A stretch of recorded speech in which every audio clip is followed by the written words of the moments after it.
Hey everyone, me Kevin here. Let's discuss what to look forward to in the next stimulus relief negotiations. I spent the last 5 to 6 hours researching and understanding exactly as much as I can what the heck is going on in Capitol Hill, and I found a glimmer of hope. A small flame that is growing more and more powerful, and it's one that we have not yet talked about before. This is very good.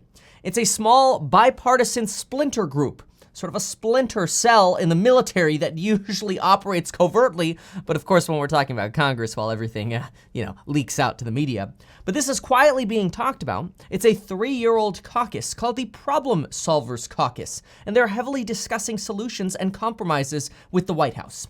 The Problem Solvers Caucus is a group of 24 Republicans and 24 Democrats. That's as balanced as it gets.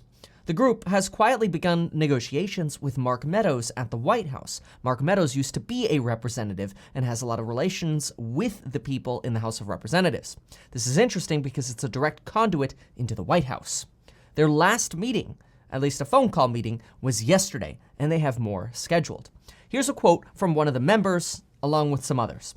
Representative Tom Reed, one of the Republican representatives in the Problem Solvers Caucus, said that one of the things we've done is reached out as talks have broken down to send a message that many of us on both sides, especially our Problem Solvers Caucus, but not just the Problem Solvers Caucus, are willing to get negotiations back together.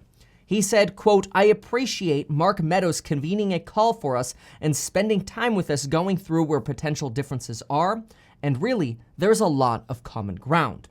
Reed goes on to say that the problem is nobody trusts anybody in Congress.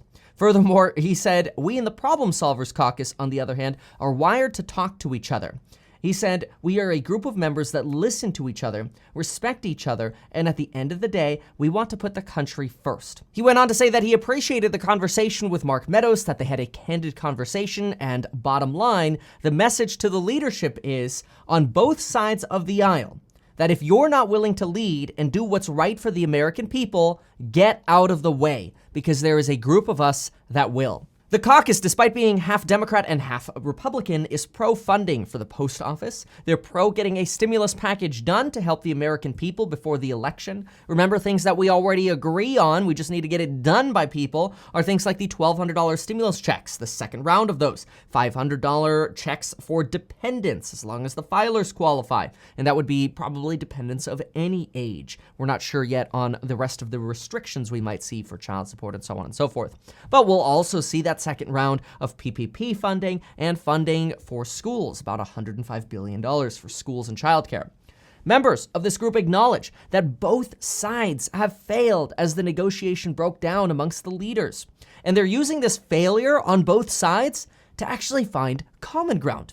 One of their members in this group actually said, quote, "We're terribly disappointed in the breakdown and yet not surprised." Another member said, quote, "Nobody handled this well. But the president's advisors, aka people like Mnuchin, are, quote, moving the goalposts." This Representative John Rose says Trump would take a deal if negotiated directly with Democrats and didn't rely on the Treasury Secretary talking and talking in front of the news media going, nope, we've got this hard line. We're not negotiating.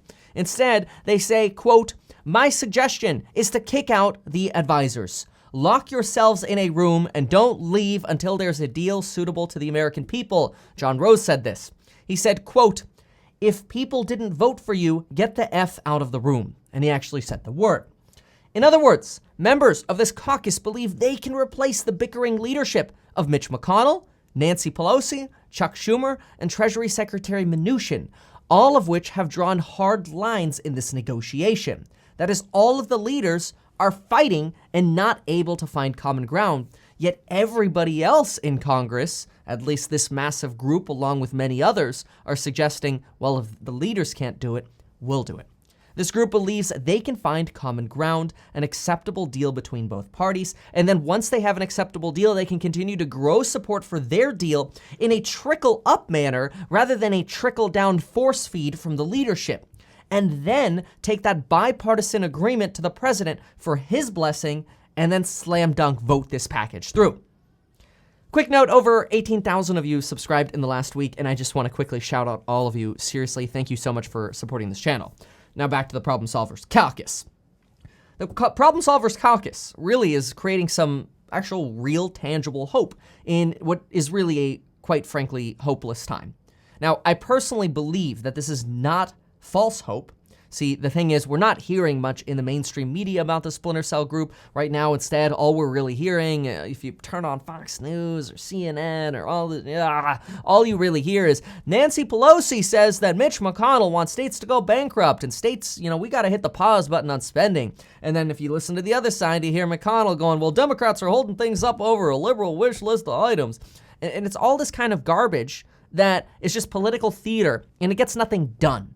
Well, here's the reality. The reality is every incumbent up for re-election knows that if we don't pass a stimulus package before the election, getting re-elected will be very difficult. The entire House of Representatives is up for a re-election, and about 1/3 of senators are up for re-election. That's a lot of people. That's almost, that's over 465 people up for re-election, 468, even more. Right now, we know that Democrats are stuck without progress to show. And we know that Republicans are trying to hang their hat on, Donald Trump's executive orders. Oops, but wait a minute. The executive orders are having some problems. The payroll tax cut looks like it's going to be a tax cut that nobody actually takes until they get some certainty of forgiveness. The eviction ban, oh, wait, even Larry Kudlow at the White House says, yeah, this isn't working as expected, and we're working on solving this. And the unemployment boost? Well, yeah, remember that purple chart that I showed you, showing you which states are confident that they can actually implement this new unemployment boost package that states are magically supposed to put together to get people money as fast as possible? Yeah, that is this right here. That's this chart. And when you look at this chart, you realize the purple states are the ones that aren't even sure yet. The red states are the ones that are saying, no, we're not implementing this. And only the green state, there's only one, West Virginia, is certain that, okay, yeah, we can do this. So literally out of 50 states, we have one that's saying, oh yeah, no problem, Mr. Trump, we'll get this unemployment boost up and running as soon as possible. So you can see Democrats have nothing to fight for their election campaign in terms of progress. Then you've got Republicans that really have nothing to hang their hats on because the executive orders, other than the student loan forgiveness, are kind of fell flat, let's put it that way. And really right now, all we have is this splinter cell group of legislators who can, quite frankly, overpower the leaders in both the House and Senate. See, we keep putting our trust in Pelosi, Schumer, Mnuchin, and McConnell. Why? Forget them. Let's have Congress, and let's put our sort of hope and energy into this larger group forming in Congress of individual senators and representatives who maybe can come together as a real democracy and get something done.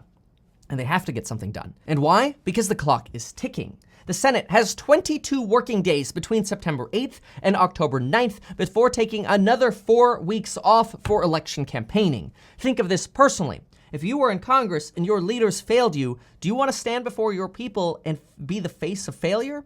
Probably not. You're probably picking up the phone today and trying to fight for something yourself.